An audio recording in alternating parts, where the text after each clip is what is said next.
NFL draft prospects who are perfect fits for today's game, plus their pro comps. We start with Kyle Hamilton, who, by the way, could be one of the best, if not the best players in all of the draft. We haven't talked about him enough. He's a stud.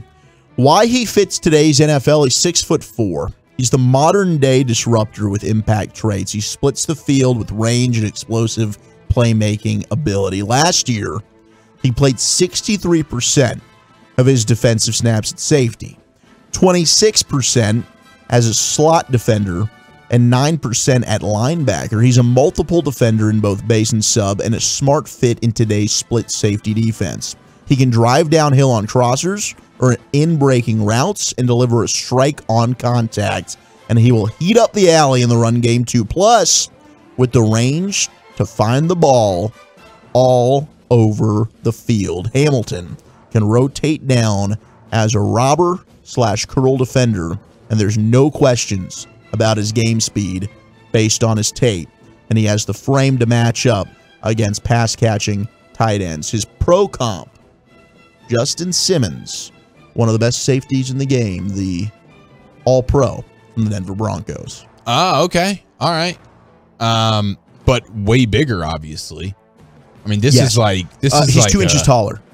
Okay, so Justin Simmons is 6'2". Simmons is 6'2", I believe. Wow. Yeah, because we talked about him quite a bit a couple of years ago. We had like wishful thinking that maybe the Cowboys would get their head out of their tuchus and value the safety position, which they kind of did a little bit. I mean, they landed Malik Hooker, who's one of the most talented safeties they've had since Darren Woodson. Only because they could buy him on the injury super cheap. Yes, and then even Jaron Kearse, who's coming off. Justin Simmons is 6'2". Okay. Yep. Well, that's still, yes, Hamilton's still way bigger. 6'4" is pretty insane. No doubt, he's huge. I mean, that's Jaron Kearse. Yeah. And so that's pretty special. And if he has these he's just smooth, man. He really is when you watch him. I need to go really watch him. You should. I think you're really gonna like him a lot. It's just the idea of a 6'4", 220-pound guy. So he's not a deep center fielder, but he is a guy that can play center field for you. He can do that, but he's not like an Earl Thomas. No, he's not an Earl Thomas, but he is good in coverage, but he's more of a downhill center field player.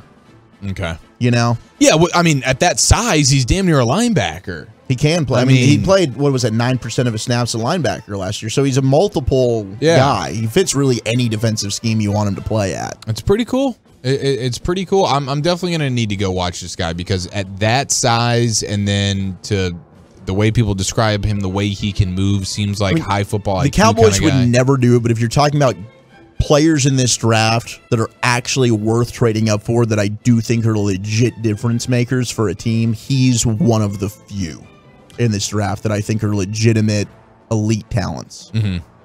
Yeah, I mean, for a long time, he was like, is this guy going to be the #1 pick? Yeah. I mean, he could go number 5 to the Giants, and I don't think people would be surprised. Would you be upset? A little bit. I would not be a fan of his. Guess how many people we have watching the Twitch chat right now? 69. You nailed it. Hell yeah, we do. James Cook, the running back from Georgia, who really is kind of going under the radar in this year's class. Why he fits today's NFL, he attacks the edge as a perimeter runner on outside zone and toss plays, but the pro fit is his receiving ability. He can be a pass game threat from day one. He had 27 catches, 4 receiving touchdowns last season, and he's sudden on backfield releases where he can shake linebackers and coverage underneath. Please tell me that the pro comp is his brother, Dalvin. It's Alvin Kamara. All right. I like that. I would love me some James Cook. I think he's going to go too high for where the Cowboys would ideally take a running back. But this is the thing. Like, you could get a James Cook in round 2, round 3, and you have a ready-to-rock #1 starting day 1 running back that you feel great about. I don't really care for I think you'll find there's going to be another James Cook in next year's draft. Yeah, no, I mean, if the Cowboys aren't going to need to do that now, but that's exactly the point of why it's just you don't pay your running back.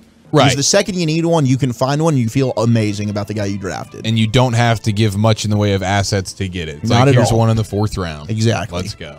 Jameson Williams, the wide receiver from Alabama. Why he fits today's game? Tremendous vertical speed and inside-outside flexibility. He has game-changing traits that can be used as a 3-level target in today's NFL passing offense. He caught 10 of his 15 touchdown passes on posts or vertical routes last season, 49 receptions from wide alignments, and 28 out of the slot. He's a prime fit for the 3x1 sets we see on Sundays, 3x1, with the ability to align as number 2 or number 3 in trips, where he can run away from man coverage on deep overs. He's going to be a target on shot play concepts since he can be schemed to attack third-level coverage voids.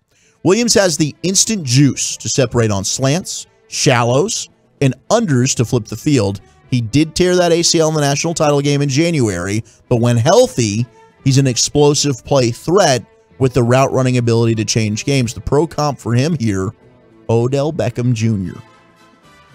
Ooh. Interesting comp. Isn't Jameson Williams...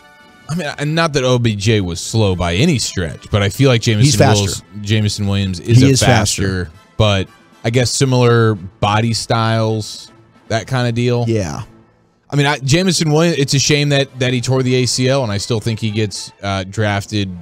He might be the number 1 receiver if he didn't tear the ACL. Yeah, I think there's a case to be made for that for sure. And the problem for him is these teams are going to look at it like, we know how good he is, but he's coming off that injury, and there's just so many good receivers. There's a lot of good receivers. Man, why would I? That's why I'm thinking I just don't feel like the Cowboys need to go that route in the first round. Yeah. You know what I mean? 100%. Even if it's one of those things where it is best player on the board, and normally I am BPA, but if it's close and you like the offensive lineman and it's not a big gap, I'd rather go lineman because of what we talked about in the opening segment. If you can't block and give your quarterback time, doesn't bleeping matter who's out there at receiver. Yeah. The entirety of your offense is based on, can you protect? Can you block? If you can't do that, nothing else matters. Nothing else matters. Ahmad Sauce Gardner, the corner from Cincinnati. Why he fits today, he's 6'3" in an aggressive style that jumps out on tape. He has the sticky coverage traits to challenge receivers as a boundary corner. Are they going to say Richard Sherman? Antonio Cromartie. And I've seen that comp a lot for him.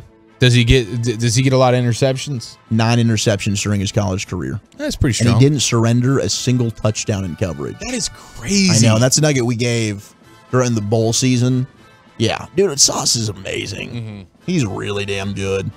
The final one we'll get to, and then we can do more of these tomorrow night. Daxton Hill, the safety from Michigan, and we got a couple questions about him during Dalton's segment a little earlier. Why he fits today's game? Well, he's 4.38 speed, plus the length and coverage skills of a corner.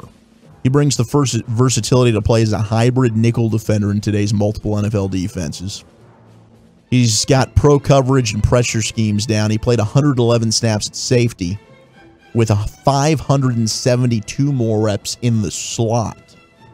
And his pro comp is C.J. Gardner-Johnson of the Saints, who's ending up having a pretty damn good career right now. Nice. So he can be like your nickel corner, but also your starting safety. Not bad for Daxton Hill. So no, that is kick ass.